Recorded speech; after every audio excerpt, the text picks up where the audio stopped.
I am so honored today. So honored. We have a business leader, a business hero for Southern Vancouver Island. Bill Collins, good morning. How are you doing? Excellent today. Thanks, John. And nice to see you. And nice to see you, other John.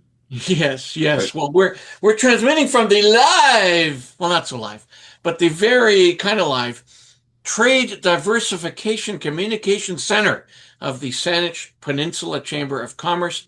And we have had, John Trelevin and I, many conversations with folks around trade and how business is reacting to trade ever since Trump decided to engage in a world trade war, how that impacts Canada, BC, Vancouver Island, and more specifically, Lower Vancouver Island. Along the way to the races, it occurs to us that we sometimes have to refer to on the ground business operational activity, like sales, like marketing. All All good that fundamental. Carney's telling us what to do, as John Trelevin points out. Go ahead, John.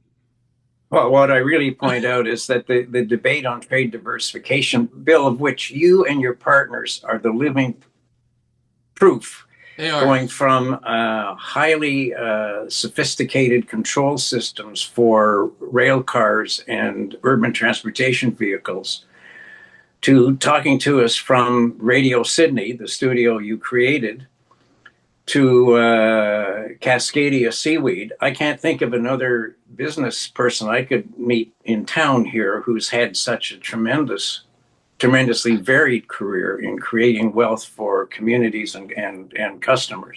But Yes. one of my concerns is that all the discussion about trade diversification seems to be in the hands of economists who actually seem to believe that countries trade.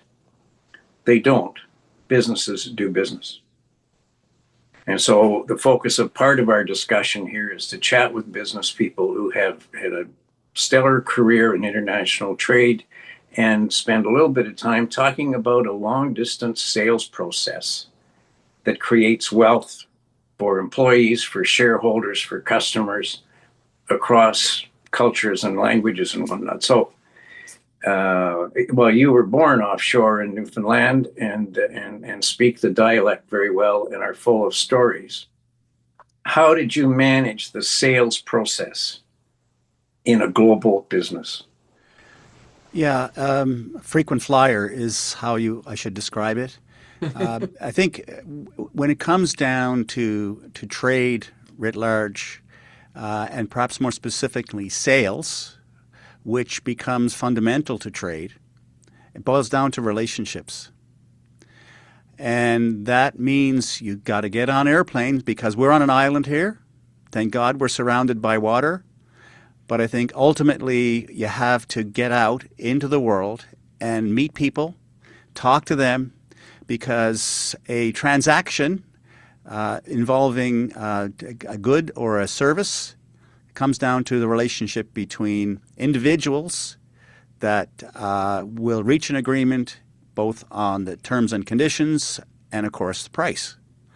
So building those person-to-person relationships ultimately will dictate satisfaction or not as you're reaching out for sales. And So that's number one. I'm delighted to use the word agreement rather than deal, Yeah. because particularly at distance, deals are good. Agreements are far better. Yeah, so I think if it's multidimensional. First thing is build a relationship. That way you understand if the person that wants your goods or service actually needs them and will benefit from them. Because the last thing you want to do, particularly if you're going to spend money to be in another place, is to find out that, well, they didn't really want what you have to offer. So that's just a waste of everybody's time. So understanding the customer now, that starts with marketing. Marketing, of course, brings people to you. That's the whole game of marketing. You inform them and they come to you. Or through your marketing efforts, you realize you have to go to them. But one way or the other, you're bringing magnetic attraction based on the marketing efforts that you do. Then you dance and understand their needs and what you offer, and vice versa. And then ultimately, a transaction can be made. And this is, of course, it's challenging now on a number of fronts. It's very expensive to travel. Just coming back from the UK, it was, a pint was like $15 Canadian. And many countries obviously don't drink, so you don't have to worry about that expense. But there's other challenges depending on where you're going. So I think, John, essentially sales comes down to building that relationship and then reaching an agreement with a vendor or with a customer for a good or a service, and the transaction happens. Bill, how did Questar Tangent become an internationally focused company? What motivated the firm? Opportunity and a love of being different places by the original founders. So essentially, it started where the Canadian government was investing in its own people in the Canadian Hydrographic Service and providing them with the mandate to get on the water. And computers were a new thing at that time. When folks at the government realized they could be collecting more data per minute of being on the water, which, even then was relatively expensive. They could collect more data by putting more sensors on board and come back from a cruise with a greater level of understanding of the ocean or an ability to get there by the data they were collecting. And so because they were well funded, the first thing they did was realize that internally and within the government, they didn't have all the expertise that they needed. So they contracted an engineer and a data scientist, local, that lived within a stone's throw of the institute, and that was the relationship that started. Then, of course, as it grew, when the Canadian government would take their wares to things like the International Maritime Organization or the International Hydrographic in Monaco, they would say, hey, this is what we're using to create charts. And by the way, there's a small company that's supporting us with equipment, because at the time they had to build their own computers rather than use what was limited availability on the shelf. This was in the 80s. And so then by the Canadian government spreading the word, and let's not forget Trade Commissioner Service with offices all over the planet, were able to tout the benefits of working with these small Canadian companies because they have a great track record in supplying the Canadian Hydrographic Service, which was second to none on the world stage. So then other organizations decided they needed this to connect Canadian technology, and it grew from there. Oh, fantastic. And go ahead, John. Well, the point that you've hit, which you realize I was in the Trade Commissioner Service for 32 years. I've always said that. Thanks, Bill. You've really let it. But I've always maintained that what the Canadian government offers abroad to a small exporter, as you were at the time, was a tremendous amount of credibility and access. What you did with that as a business person and an owner, that's up to you. That's your genius. And one of the ways that I've tried to get people to understand the extent to which the Trade Commissioner Service provides leverage is to go through it from the point of view of the cost of making a sales call. Let's say your former company making a sales call in London, and how many sales calls you'd have to make to get to 2 or 3 key potential customers. But Bill, thank you for that endorsement. And the other small point that people sometimes don't realize is that when you're talking about business to business export business, both partners are betting, are staking the future of both companies on that sale and purchase. As you suggested, that requires a different level of intimacy with the customer. Well, I'd like to sort of rework this conversation a little bit. As the three of us know, we're all involved with networking groups, different kinds of networking groups. One in particular we're all part of is the Sydney Breakfast Club. And it's upwards of 80, 90 people now meet quite regularly. And I have folks that come in and come out. It's sometimes a question of value. Often that profile is a younger person. Geez, I went a couple times and nothing happened. And I go, well, did you develop any relationships? How did you try to work that scenario? Well, they did not.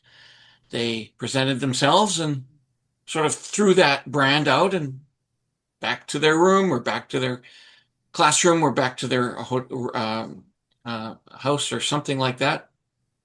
I said, look, I've been involved with technology development, technology creation, better part of now 30 years. And yet people don't associate me as a tech guy. I'm a human guy. I'm a networking guy. I'm a sales guy. I'm very much a tech guy. I love tech. I love digital technology. I love digital communications. But I realize that the only way that you can do business is by developing a relationship with somebody. Thank you, Bill. And understanding in this context what they need, what they want, what they might need from me, what I might be able to provide to them.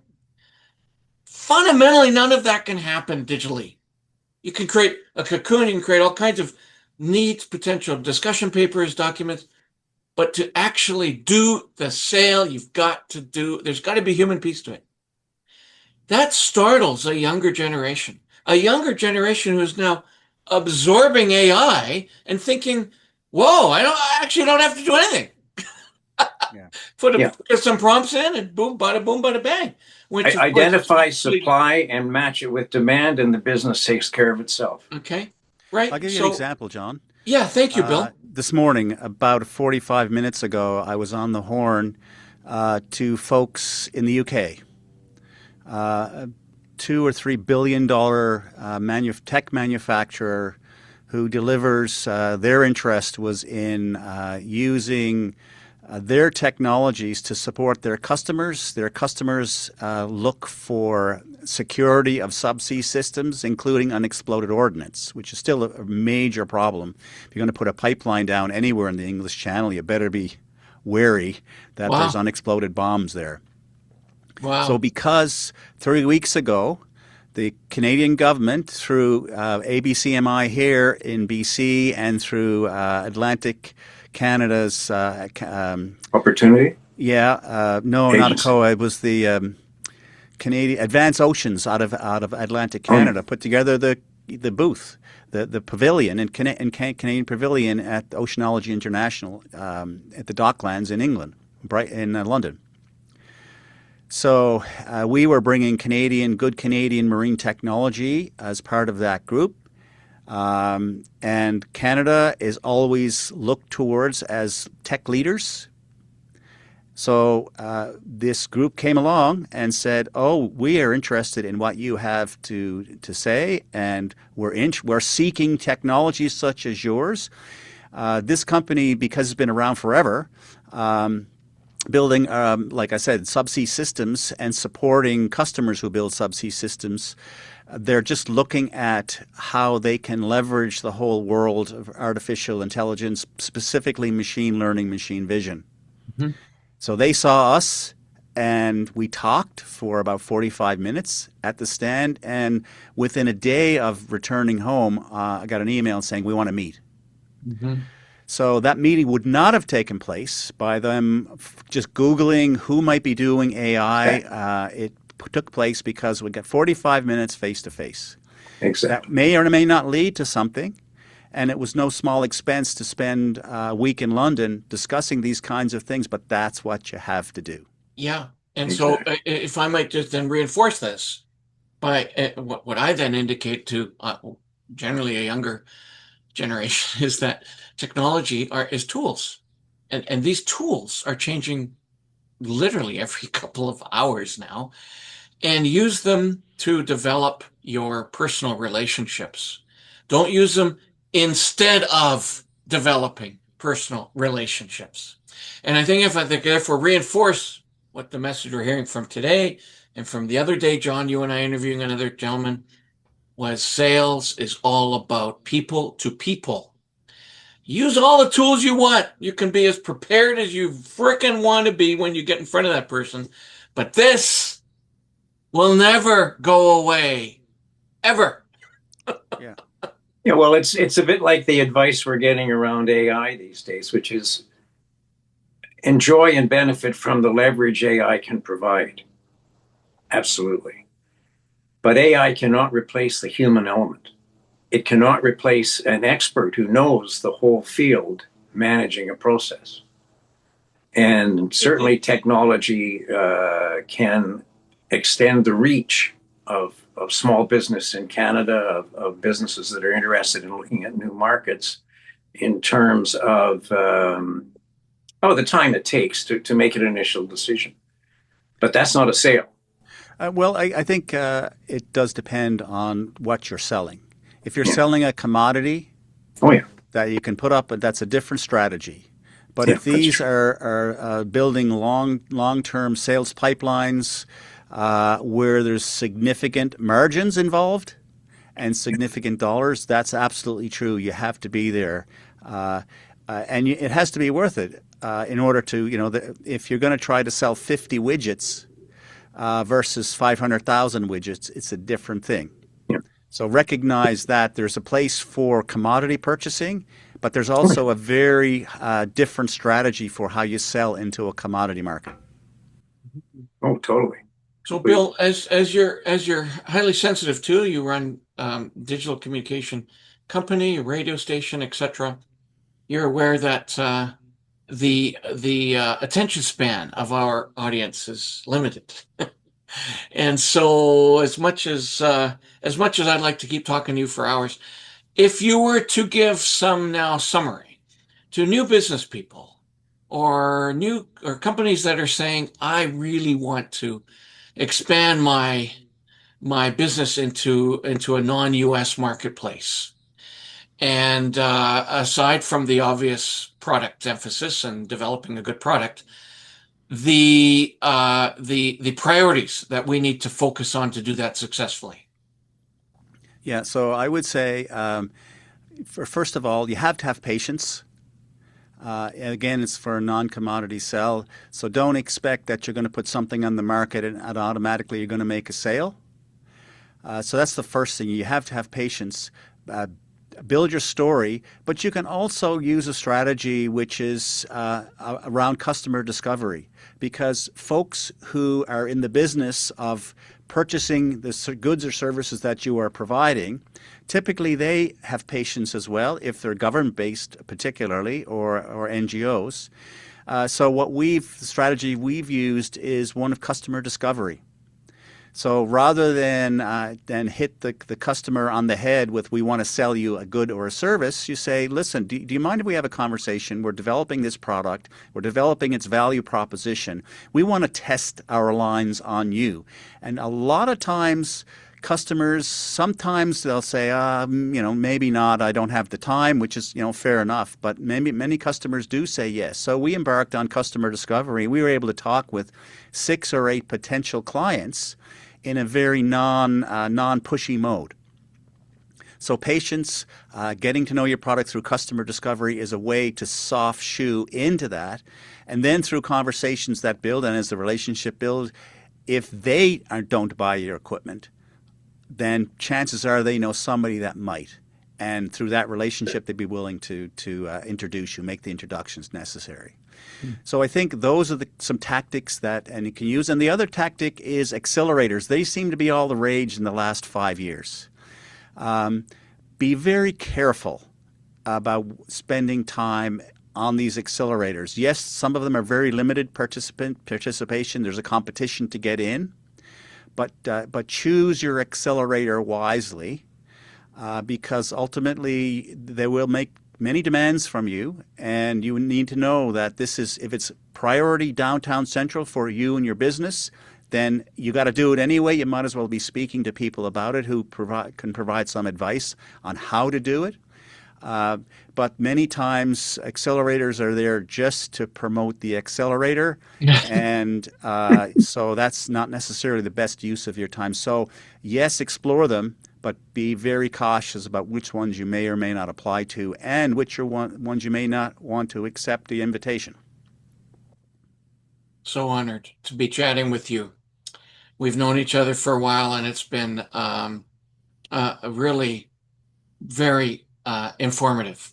The information you can provide to our business community on the peninsula and elsewhere. Right, John? Absolutely, Bill. Thank you so very much. We would like to come back to you again as this cascading volcano of announcements and consequences and whatnot continues to spew lava into the world of international trade. For our viewers at the moment, please do subscribe to the channel. John and I are interviewing a lot of very interesting people. Bill, you are the personification of diversification. You can wear the T-shirt with the oak leaf cluster. And that's why you're such a thought leader in this business community in the island, British Columbia, and indeed in Canada. Thank you so very much, and congratulations on all that you've accomplished and all you're about to accomplish. Only one way to go, and that's up. That's right.